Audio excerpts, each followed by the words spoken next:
Hey gang, I'm in front of St. Stephen's Church in the very center of historic Old Town Vienna.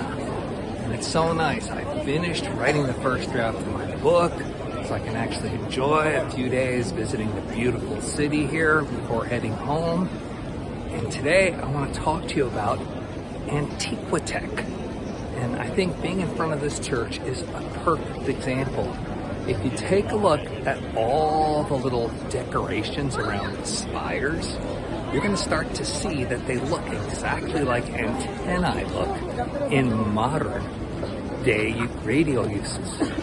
So the question is this an accident or are they broadcasting something?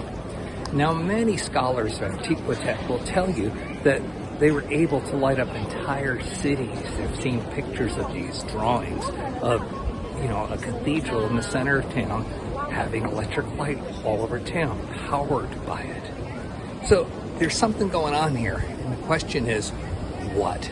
Now, I asked Spirit about it, and I want to share with you a little bit of what I picked up when I had that discussion. First of all, much of the Antiquitech that has been lost to humanity is from another timeline. It's not from here, and it's not about what we're trying to accomplish now. The fact that the timelines are getting thin, the veils between them, is a sign that we're ready for ascension. We're moving into ascension, and that's why all these things are bleeding across. Dinosaurs, Antiquitech, all kinds of things. So the question isn't a matter of, how do we get this knowledge from this other timeline here? That's really trying to get external stuff into this timeline.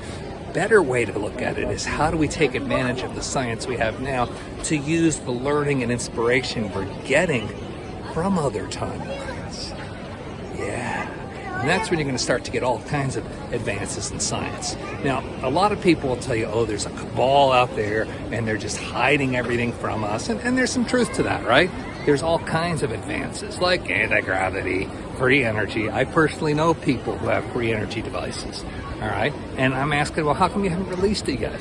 And they're like, if the consciousness of humanity isn't ready to take it, people doubt it too much, or they want proof, or, they're just, all this stuff will come down on them that they're not ready to deal with. So until we move to a consciousness where we receive these kinds of gifts, it doesn't really matter what we're creating.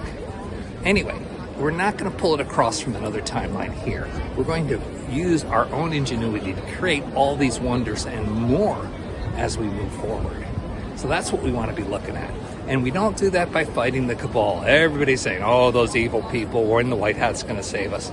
No, the more you fight it, the more you're stuck in the timeline of that fight.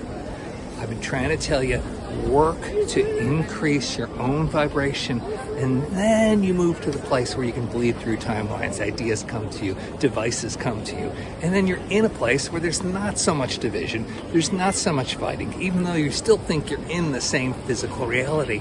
But around you, energetically, everything has changed because you've done your inner work, which is what I'm asking you to do. Now, I'm heading over to a concert at a different cathedral not far from here to listen to an organ concerto. And beautiful, beautiful, lots of research in Antiquitech about organs heating whole houses through the sound systems instead of fireplaces. Think about it. There's lots of cool things that are out there. I'm going to go enjoy some. You do the same. Stay blessed.